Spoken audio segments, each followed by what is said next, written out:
Assalamualaikum warahmatullahi wabarakatuh. Nama saya Ni Aisyah Sofia binti Ni Muhammad Safarudin dan ini rakan sekumpulan saya. Saya Ni Idina Batrisha binti Ni Muhammad Izzuan. Hari ini kami akan membentangkan projek inovasi yang bertajuk Charlie Guard, penghalau semut Charlie berasaskan bahan semula jadi. Latar belakang masalah. Semut Charlie merupakan perosak yang sering dijumpai di rumah, sekolah, kantin dan pejabat. Kehadiran semut ini mengganggu kebersihan, mencemari makanan dan berpotensi menyebarkan penyakit. Ramai pengguna menggunakan racun kimia untuk mengatasi masalah ini. Tetapi, penggunaan bahan kimia berbahaya memberi risiko kepada manusia, haiwan peliharaan dan alam sekitar. Selain itu, kaedah semula jadi yang ada biasanya kurang berkesan atau sukar diperoleh. Oleh itu, terdapat keperluan untuk inovasi yang mudah.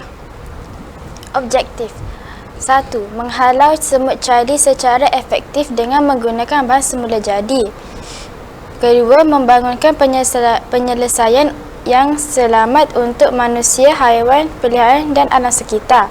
Ketiga, menghasilkan kaedah yang mudah disediakan dan kos rendah untuk kegunaan harian.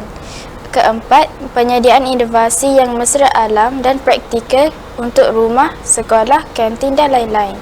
Kelima, menarik perhatian melalui demonstrasi visual yang berkesan untuk faktor wow dalam pertandingan inovasi. Penyelesaian melalui pahitik.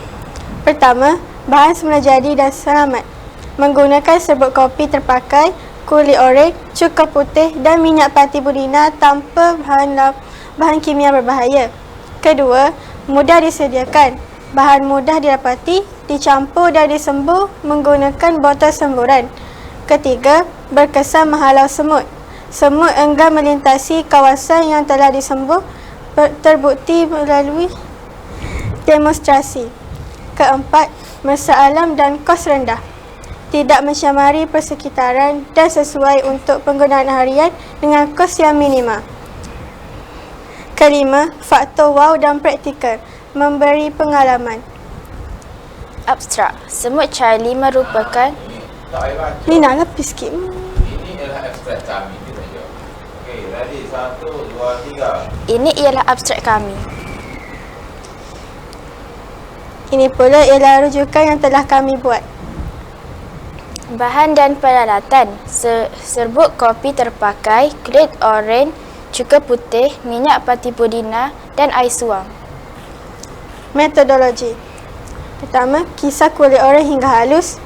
Campur dengan serbuk kopi dan titis minyak pudina. Masukkan ke dalam botol semburan. Tambah cuka dan air suam. Kemudian goncang sehingga rata. Testimoni. Semburan pada laluan semut dan kawasan. Ulang setiap 2 hingga 3 hari untuk hasil maksimum. Keputusan ujian. Laluan semut yang disembur dengan Charlie Guard menjadi kosong dalam masa beberapa minit. Semut enggan melintasi kawasan yang telah disembur. Bahan semula jadi berfungsi dengan baik. Kombinasi serbuk kopi, kulit oranye, cuka dan minyak pati pudina terbukti menakutkan semut. Tiada bahan kimia berbahaya digunakan, menjadikannya selamat untuk manusia dan haiwan. Mudah digunakan, penyediaan Charlie Guard mudah dan cepat. Keputusan dan perbincangan. Charlie Guard, solusi mudah, efektif, mesra alam. Boleh dikomersialkan dan dijadikan produk DIY.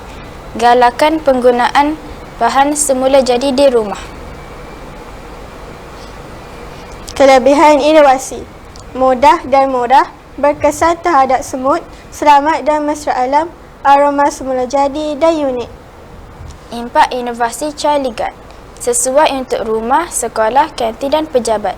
Alternatif kepada racun kimia berbahaya. Menarik untuk pertandingan inovasi dan pameran sains. Kesimpulannya, inovasi penghalau semut Charlie daripada bahan semula jadi dapat membantu mengurangkan penggunaan bahan kimia yang berbahaya kepada manusia dan alam sekitar. Produk ini lebih selamat, mesra alam serta mudah dihasilkan menggunakan bahan semula jadi yang mudah diperoleh.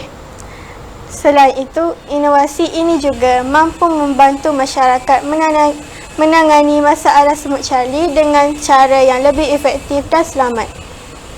Sekian daripada kami. Terima kasih.